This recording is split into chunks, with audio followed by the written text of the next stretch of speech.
दोस्त क्या कमबैक था। पहले मैच में शर्मनाक हार के बाद दूसरे टी20 में न्यूजीलैंड ने जिस तरह वापसी की उसने पूरे मैच का रुख ही बदल दिया।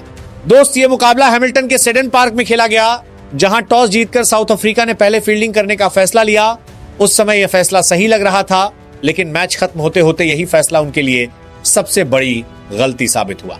दोस्त शुरुआत से ही न्यूजीलैंड के बल्लेबाजों ने दिखा दिया कि आज उनका इरादा कुछ बड़ा करने का है।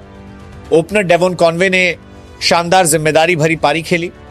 उन्होंने 49 गेंदों पर 60 रन बनाए, जिसमें 5 चौके और 2 छक्के शामिल थे। कॉनवे ने सिर्फ रन ही नहीं बनाए, बल्कि पूरी पारी को एकदम कंट्रोल में रखा। जब टीम को संभालने की जरूरत थी तब उन्होंने एंकर का रोल निभाया, और जब तेजी चाहिए थी तब स्ट्राइक रेट बढ़ाया। इसी शानदार प्रदर्शन के लिए उन्हें प्लेयर ऑफ द मैच भी चुना गया। शुरुआत में टॉम लैथम ने उनका साथ दिया और 10 गेंदों पर 11 रन बनाए।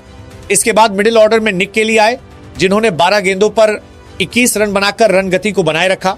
कप्तान मिचेल सैंटनर ने भी छोटी लेकिन उपयोगी पारी खेली। उन्होंने 14 गेंदों पर 20 रन बनाए और टीम को मजबूत स्थिति में पहुंचाया। लेकिन दोस्त मैच का असली मोड़ आया आखिरी ओवरों में। जोश क्लार्सन ने आते ही तूफान मचा दिया। उन्होंने सिर्फ 9 गेंदों पर 26 रन ठोक दिए, जिसमें 2 चौके और 2 छक्के शामिल थे। उनका स्ट्राइक रेट करीब 290 के आसपास था, और इसी वजह से न्यूजीलैंड का स्कोर एकदम से ऊंचा पहुंच गया।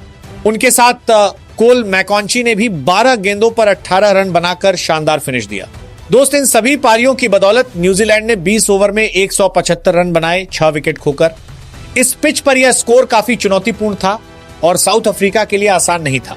अब जब साउथ अफ्रीका लक्ष्य का पीछा करने उतरी तो शुरुआत से ही दबाव में नजर आई। 4.4 ओवर में उनका स्कोर था 29 रन पर 1 विकेट, 5.4 ओवर में 29 पर 2 विकेट, और 6.1 ओवर में 31 पर 3 विकेट गिर चुके थे। यानी पावर प्ले के अंदर ही मैच लगभग हाथ से निकल चुका था। मिडिल ऑर्डर में रूबिन हरमन ने 19 रन बनाए और जेसन स्मिथ ने 12 रन की छोटी पारी खेली, लेकिन कोई भी बल्लेबाज क्रीज पर टिककर मैच को संभाल नहीं पाया। दोस्त एक समय ऐसा लगा कि जॉर्ज लिंडे मैच में थोड़ी जान डाल सकते हैं। उन्होंने सिर्फ 12 गेंदों पर 33 रन बनाए, जिसमें 3 चौके और 3 छक्के शामिल थे, लेकिन उनका यह तूफान ज्यादा देर तक नहीं चल पाया। बाकी बल्लेबाज लगातार आउट होते रहे और पूरी टीम 15.3 ओवर में सिर्फ 107 रन पर ऑल आउट हो गई। इस तरह न्यूजीलैंड ने 68 रन से शानदार जीत दर्ज की और सीरीज में जबरदस्त वापसी कर ली। दोस्त इस जीत में जितना योगदान बल्लेबाजों का था, उतना ही बड़ा रोल गेंदबाजों ने भी निभाया। लॉकी फर्ग्यूसन ने शानदार गेंदबाजी करते हुए 3 विकेट लिए और लगातार दबाव बनाए रखा। बेन सीयर्स ने भी 3 विकेट लेकर साउथ अफ्रीका की बल्लेबाजी को पूरी तरह तोड़ दिया, और कप्तान मिचेल सैंटनर ने 2 विकेट लेकर टीम को पूरी तरह कंट्रोल में रखा। दोस्त ये जीत सिर्फ एक जीत नहीं थी, ये एक स्टेटमेंट था कि न्यूजीलैंड किसी भी हालत में हार मानने वाली टीम नहीं है। अब सीरीज 1-1 की बराबरी पर आ गई है और मुकाबला और भी ज्यादा रोमांचक हो गया है। दोनों टीमें अब पूरी ताकत के साथ मैदान में उतरेंगी, क्योंकि अब एक छोटी सी गलती भी सीरीज हारने की वजह बन सकती है। अब सवाल यही है दोस्त, क्या न्यूजीलैंड इस मोमेंटम को आगे भी बनाए रखेगी या साउथ अफ्रीका वापसी करके सीरीज जीत लेगी? आपको क्या लगता है, इस सीरीज में आखिरी हंसी कौन हंसेगा? अपनी राय कमेंट में जरूर बताना। दोस्त क्या कमबैक था। पहले मैच में शर्मनाक हार के बाद दूसरे टी20 में न्यूजीलैंड ने जिस तरह वापसी की उसने पूरे मैच का रुख ही बदल दिया। दोस्त ये मुकाबला हैमिल्टन के सेडन पार्क में खेला गया, जहां टॉस जीतकर साउथ अफ्रीका ने पहले फील्डिंग करने का फैसला लिया। उस समय यह फैसला सही लग रहा था, लेकिन मैच खत्म होते होते यही फैसला उनके लिए सबसे बड़ी गलती साबित हुआ। दोस्त शुरुआत से ही न्यूजीलैंड के बल्लेबाजों ने दिखा दिया कि आज उनका इरादा कुछ बड़ा करने का है। ओपनर डेवोन कॉनवे ने शानदार जिम्मेदारी भरी पारी खेली। उन्होंने 49 गेंदों पर 60 रन बनाए, जिसमें 5 चौके और 2 छक्के शामिल थे। कॉनवे ने सिर्फ रन ही नहीं बनाए, बल्कि पूरी पारी को एकदम कंट्रोल में रखा। जब टीम को संभालने की जरूरत थी तब उन्होंने एंकर का रोल निभाया, और जब तेजी चाहिए थी तब स्ट्राइक रेट बढ़ाया। इसी शानदार प्रदर्शन के लिए उन्हें प्लेयर ऑफ द मैच भी चुना गया। शुरुआत में टॉम लैथम ने उनका साथ दिया और 10 गेंदों पर 11 रन बनाए। इसके बाद मिडिल ऑर्डर में निक केली आए, जिन्होंने 12 गेंदों पर 21 रन बनाकर रन गति को बनाए रखा। कप्तान मिचेल सैंटनर ने भी छोटी लेकिन उपयोगी पारी खेली। उन्होंने 14 गेंदों पर 20 रन बनाए और टीम को मजबूत स्थिति में पहुंचाया। लेकिन दोस्त मैच का असली मोड़ आया आखिरी ओवरों में। जोश क्लार्सन ने आते ही तूफान मचा दिया। उन्होंने सिर्फ 9 गेंदों पर 26 रन ठोक दिए, जिसमें 2 चौके और 2 छक्के शामिल थे। उनका स्ट्राइक रेट करीब 290 के आसपास था और इसी वजह से न्यूजीलैंड का स्कोर एकदम से ऊंचा पहुंच गया। उनके साथ कोल मैकॉन्ची ने भी 12 गेंदों पर 18 रन बनाकर शानदार फिनिश दिया। दोस्त, इन सभी पारियों की बदौलत न्यूजीलैंड ने 20 ओवर में 175 रन बनाए 6 विकेट खोकर। इस पिच पर यह स्कोर काफी चुनौतीपूर्ण था और साउथ अफ्रीका के लिए आसान नहीं था। अब जब साउथ अफ्रीका लक्ष्य का पीछा करने उतरी तो शुरुआत से ही दबाव में नजर आई। 4.4 ओवर में उनका स्कोर था 29 रन पर 1 विकेट, 5.4 ओवर में 29 पर 2 विकेट और 6.1 ओवर में 31 पर 3 विकेट गिर चुके थे। यानी पावर प्ले के अंदर ही मैच लगभग हाथ से निकल चुका था। मिडिल ऑर्डर में रूबिन हरमन ने 19 रन बनाए और जेसन स्मिथ ने 12 रन की छोटी पारी खेली, लेकिन कोई भी बल्लेबाज क्रीज पर टिककर मैच को संभाल नहीं पाया। दोस्त, एक समय ऐसा लगा कि जॉर्ज लिंडे मैच में थोड़ी जान डाल सकते हैं। उन्होंने सिर्फ 12 गेंदों पर 33 रन बनाए, जिसमें 3 चौके और 3 छक्के शामिल थे, लेकिन उनका यह तूफान ज्यादा देर तक नहीं चल पाया। बाकी बल्लेबाज लगातार आउट होते रहे और पूरी टीम 15.3 ओवर में सिर्फ 107 रन पर ऑल आउट हो गई। इस तरह न्यूजीलैंड ने 68 रन से शानदार जीत दर्ज की और सीरीज में जबरदस्त वापसी कर ली। दोस्त, इस जीत में जितना योगदान बल्लेबाजों का था, उतना ही बड़ा रोल गेंदबाजों ने भी निभाया। लॉकी फर्ग्यूसन ने शानदार गेंदबाजी करते हुए 3 विकेट लिए और लगातार दबाव बनाए रखा।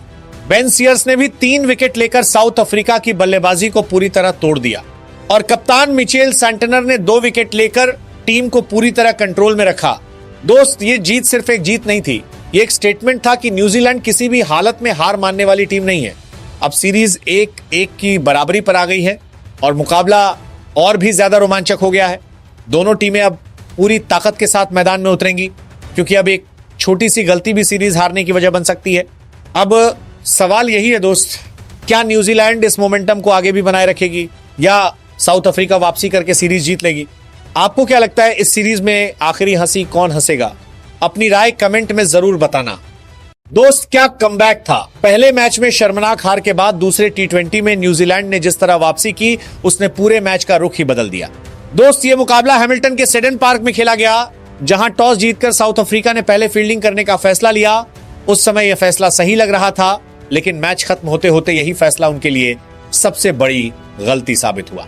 दोस्त, शुरुआत से ही न्यूजीलैंड के बल्लेबाजों ने दिखा दिया कि आज उनका इरादा कुछ बड़ा करने का है। ओपनर डेवोन कॉनवे ने शानदार जिम्मेदारी भरी पारी खेली। उन्होंने 49 गेंदों पर 60 रन बनाए, जिसमें 5 चौके और 2 छक्के शामिल थे। कॉनवे ने सिर्फ रन ही नहीं बनाए, बल्कि पूरी पारी को एकदम कंट्रोल में रखा। जब टीम को संभालने की जरूरत थी, तब उन्होंने एंकर का रोल निभाया और जब तेजी चाहिए थी, तब स्ट्राइक रेट बढ़ाया। इसी शानदार प्रदर्शन के लिए उन्हें प्लेयर ऑफ द मैच भी चुना गया। शुरुआत में टॉम लैथम ने उनका साथ दिया और 10 गेंदों पर 11 रन बनाए। इसके बाद मिडिल ऑर्डर में निक केली आए, जिन्होंने 12 गेंदों पर 21 रन बनाकर रन गति को बनाए रखा। कप्तान मिचेल सैंटनर ने भी छोटी लेकिन उपयोगी पारी खेली। उन्होंने 14 गेंदों पर 20 रन बनाए और टीम को मजबूत स्थिति में पहुंचाया। लेकिन दोस्त, मैच का असली मोड़ आया आखिरी ओवरों में। जोश क्लार्सन ने आते ही तूफान मचा दिया। उन्होंने सिर्फ 9 गेंदों पर 26 रन ठोक दिए, जिसमें 2 चौके और 2 छक्के शामिल थे। उनका स्ट्राइक रेट करीब 290 के आसपास था और इसी वजह से न्यूजीलैंड का स्कोर एकदम से ऊंचा पहुंच गया। उनके साथ कोल मैकॉन्ची ने भी 12 गेंदों पर 18 रन बनाकर शानदार फिनिश दिया। दोस्त, इन सभी पारियों की बदौलत न्यूजीलैंड ने 20 ओवर में 175 रन बनाए 6 विकेट खोकर। इस पिच पर यह स्कोर काफी चुनौतीपूर्ण था और साउथ अफ्रीका के लिए आसान नहीं था। अब जब साउथ अफ्रीका लक्ष्य का पीछा करने उतरी तो शुरुआत से ही दबाव में नजर आई। 4.4 ओवर में उनका स्कोर था 29 रन पर 1 विकेट, 5.4 ओवर में 29 पर 2 विकेट और 6.1 ओवर में 31 पर 3 विकेट गिर चुके थे। यानी पावर प्ले के अंदर ही मैच लगभग हाथ से निकल चुका था। मिडिल ऑर्डर में रूबिन हरमन ने 19 रन बनाए और जेसन स्मिथ ने 12 रन की छोटी पारी खेली, लेकिन कोई भी बल्लेबाज क्रीज पर टिककर मैच को संभाल नहीं पाया। दोस्त, एक समय ऐसा लगा कि जॉर्ज लिंडे मैच में थोड़ी जान डाल सकते हैं। उन्होंने सिर्फ 12 गेंदों पर 33 रन बनाए, जिसमें 3 चौके और 3 छक्के शामिल थे, लेकिन उनका यह तूफान ज्यादा देर तक नहीं चल पाया। बाकी बल्लेबाज लगातार आउट होते रहे और पूरी टीम 15.3 ओवर में सिर्फ 107 रन पर ऑल आउट हो गई। इस तरह न्यूजीलैंड ने 68 रन से शानदार जीत दर्ज की और सीरीज में जबरदस्त वापसी कर ली। दोस्त, इस जीत में जितना योगदान बल्लेबाजों का था उतना ही बड़ा रोल गेंदबाजों ने भी निभाया। लॉकी फर्ग्यूसन ने शानदार गेंदबाजी करते हुए 3 विकेट लिए और लगातार दबाव बनाए रखा।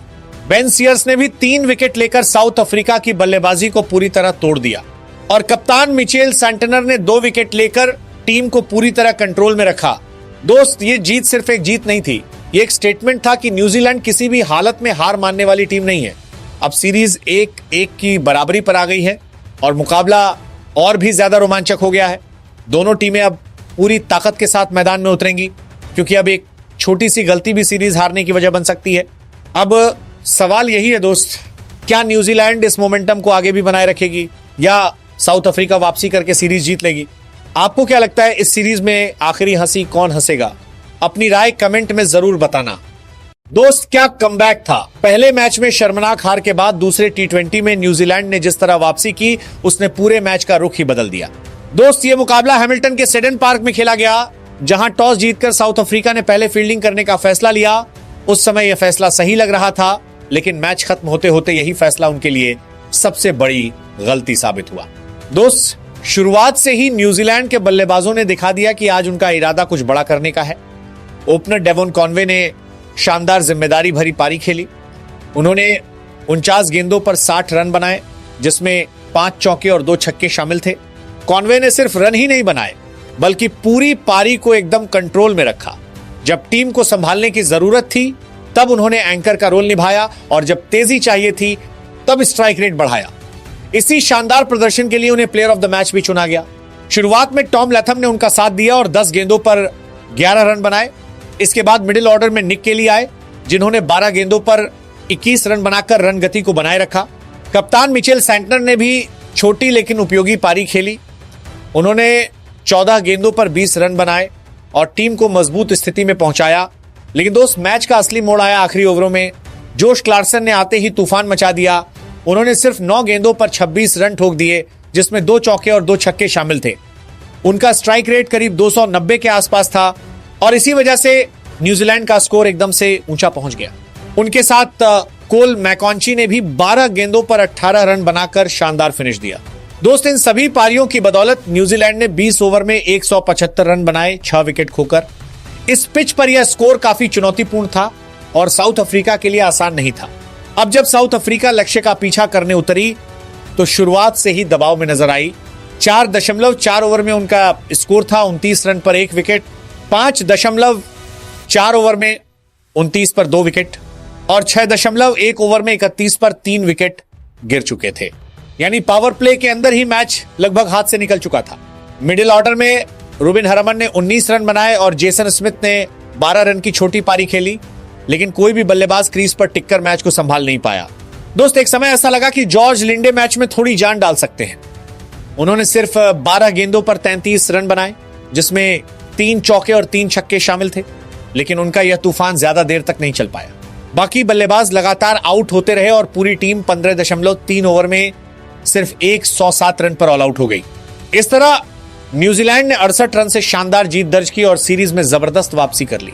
दोस्त, इस जीत में जितना योगदान बल्लेबाजों का था उतना ही बड़ा रोल गेंदबाजों ने भी निभाया। लॉकी फर्ग्यूसन ने शानदार गेंदबाजी करते हुए 3 विकेट लिए और लगातार दबाव बनाए रखा। बेन सीयर्स ने भी 3 विकेट लेकर साउथ अफ्रीका की बल्लेबाजी को पूरी तरह तोड़ दिया और कप्तान मिचेल सैंटनर ने 2 विकेट लेकर टीम को पूरी तरह कंट्रोल में रखा। दोस्त, ये जीत सिर्फ एक जीत नहीं थी, ये एक स्टेटमेंट था कि न्यूजीलैंड किसी भी हालत में हार मानने वाली टीम नहीं है। अब सीरीज 1-1 की बराबरी पर आ गई है और मुकाबला और भी ज्यादा रोमांचक हो गया है। दोनों टीमें अब पूरी ताकत के साथ मैदान में उतरेंगी, क्योंकि अब एक छोटी सी गलती भी सीरीज हारने की वजह बन सकती है। अब सवाल यही है दोस्त, क्या न्यूजीलैंड इस मोमेंटम को आगे भी बनाए रखेगी या साउथ अफ्रीका वापसी करके सीरीज जीत लेगी? आपको क्या लगता है, इस सीरीज में आखिरी हंसी कौन हंसेगा? अपनी राय कमेंट में जरूर बताना। दोस्त, क्या कमबैक था। पहले मैच में शर्मनाक हार के बाद दूसरे टी20 में न्यूजीलैंड ने जिस तरह वापसी की, उसने पूरे मैच का रुख ही बदल दिया। दोस्त, ये मुकाबला हैमिल्टन के सेडन पार्क में खेला गया, जहां टॉस जीतकर साउथ अफ्रीका ने पहले फील्डिंग करने का फैसला लिया। उस समय यह फैसला सही लग रहा था, लेकिन मैच खत्म होते होते यही फैसला उनके लिए सबसे बड़ी गलती साबित हुआ। दोस्त, शुरुआत से ही न्यूजीलैंड के बल्लेबाजों ने दिखा दिया कि आज उनका इरादा कुछ बड़ा करने का है। ओपनर डेवोन कॉनवे ने शानदार जिम्मेदारी भरी पारी खेली। उन्होंने 49 गेंदों पर 60 रन बनाए, जिसमें 5 चौके और 2 छक्के शामिल थे। कॉनवे ने सिर्फ रन ही नहीं बनाए, बल्कि पूरी पारी को एकदम कंट्रोल में रखा। जब टीम को संभालने की जरूरत थी तब उन्होंने एंकर का रोल निभाया, और जब तेजी चाहिए थी तब स्ट्राइक रेट बढ़ाया। इसी शानदार प्रदर्शन के लिए उन्हें प्लेयर ऑफ द मैच भी चुना गया। शुरुआत में टॉम लैथम ने उनका साथ दिया और 10 गेंदों पर 11 रन बनाए। इसके बाद मिडिल ऑर्डर में निक केली आए, जिन्होंने 12 गेंदों पर 21 रन बनाकर रन गति को बनाए रखा। कप्तान मिचेल सैंटनर ने भी छोटी लेकिन उपयोगी पारी खेली। उन्होंने 14 गेंदों पर 20 रन बनाए और टीम को मजबूत स्थिति में पहुंचाया। लेकिन दोस्त, मैच का असली मोड़ आया आखिरी ओवरों में। जोश क्लार्सन ने आते ही तूफान मचा दिया। उन्होंने सिर्फ 9 गेंदों पर 26 रन ठोक दिए, जिसमें 2 चौके और 2 छक्के शामिल थे। उनका स्ट्राइक रेट करीब 290 के आसपास था, और इसी वजह से न्यूजीलैंड का स्कोर एकदम से ऊंचा पहुंच गया। उनके साथ कोल मैकॉन्ची ने भी 12 गेंदों पर 18 रन बनाकर शानदार फिनिश दिया। दोस्त, इन सभी पारियों की बदौलत न्यूजीलैंड ने 20 ओवर में 175 रन बनाए, 6 विकेट खोकर। इस पिच पर यह स्कोर काफी चुनौतीपूर्ण था और साउथ अफ्रीका के लिए आसान नहीं था। अब जब साउथ अफ्रीका लक्ष्य का पीछा करने उतरी तो शुरुआत से ही दबाव में नजर आई।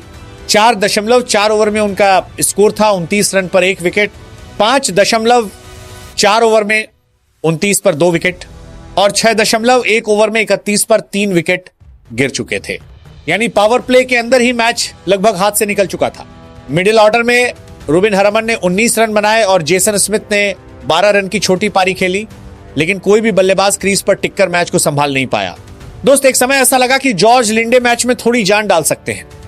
उन्होंने सिर्फ 12 गेंदों पर 33 रन बनाए, जिसमें 3 चौके और 3 छक्के शामिल थे, लेकिन उनका यह तूफान ज्यादा देर तक नहीं चल पाया। बाकी बल्लेबाज लगातार आउट होते रहे और पूरी टीम 15.3 ओवर में सिर्फ 107 रन पर ऑल आउट हो गई।